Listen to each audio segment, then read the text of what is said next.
Welcome to the home of Bhadravati hall. नाही, आपण starting पासून येऊ ना. हा एंट्रन्स. आणि ही आपाजींची चेअर. जेव्हा आपाजी होते तेव्हा इथे बसायचे. आता ते नाही आहे, तरी पण ते आमच्यामध्येच आहे. हा आमचा पूर्ण मोठा असा वरांडा. जुनं एन्शियंट टाईपचं होम आहे हे. सपोज एंट्रन्स आपण घेतोय तर बाहेरून एंट्री करायसाठी सगळ्यात पहिल्यांदा इथे वरती दिसत आहे का, ऊन आहे त्याच्यामुळे मला नाही लक्षात येते, पण वरती हनुमानजीची मूर्ती आहे. जस्ट एंट्री केल्यानंतर हा येतोय मोठासा वरांडा. हा आहे वरांडा छान मोठासा. हा आपला हॉल, छानसा असा हॉल आहे. जेव्हा आम्ही लहान होतो तेव्हा इथे 2 कॉट टाकल्या जायचे. मयूर, मी आणि ओमा, मी ती पण खूप मस्ती करायचो त्याच्यावरती. तेव्हा आम्ही लहान होतो. आता इथे मोठासा बेड आहे. हां, युजली आपाजी होती तेव्हा आपाजीच झोपायची याच्यावरती. आता मम्मीने मी झोपवतो सध्या इथे आहोत.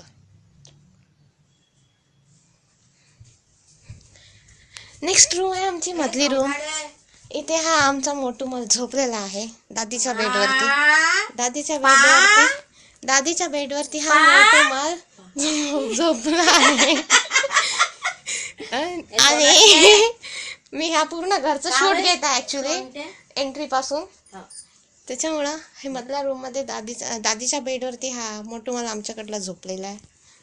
तुम्ही बघू शकता. दिसतंय नाही दिसतंय, दिसत आहे काढायचं आहे आणि त्याच्यामध्ये ते फोटो मोठू लाईट लाव म्हणजे मग मी दिसेल बरोबर. तरी पण तो दिसतच आहे, काही म्हणजे मला प्रॉब्लेम सांगता नाही. येईल का दादीच्या पलंगवर मी पण झोपू शकते. लाईट लागायला थोडा वेळ लागेलाय. हा लाव, मधला लाव.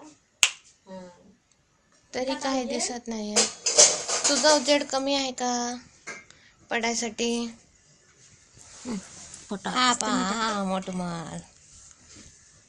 हा आमचा मोठू इथे पसरलेला आहे. ही मधली रूम आहे. इथे आम्ही सगळेजण आपले कपडे ठेवत असतो. बाहेरून फिरून आल्यानंतर साऱ्यांच्या बॅग्स इथेच असतात. हे कपाट आम्ही आता जस्ट घेतलाय काही 2-4 महिन्या पहिले. ही रूम आहे किचन. इथे आमची दादी स्वयंपाक करत असते. का घेत आहे तू? ही सध्या इथे चहा बनवणं चालू आहे. दादी सध्या थोड्या अँग्री मोड मध्ये आहे असं वाटतंय मला. हे बघ दादी, दादी माझी दादी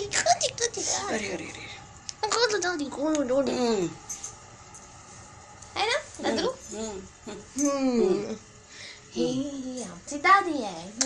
ही आमची सोनू, ही आमची नात, ही आमची सोनू, ही आमची लाडकी सोनू. सोनी पप्पी घे मग माझी पटकन. त्याच्यात ही दिसते. मिरची टाकते थोडीशी 2-4.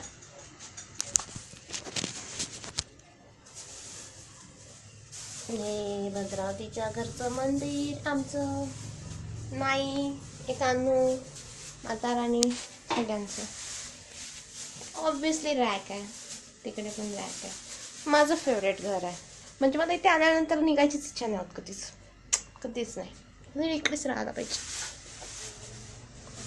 आणि हे आहे एवढं मोठंसं अंगण या घरचं. खूपच छान अंगण आहे. कधी पण तुम्ही इथे फिरू शकता.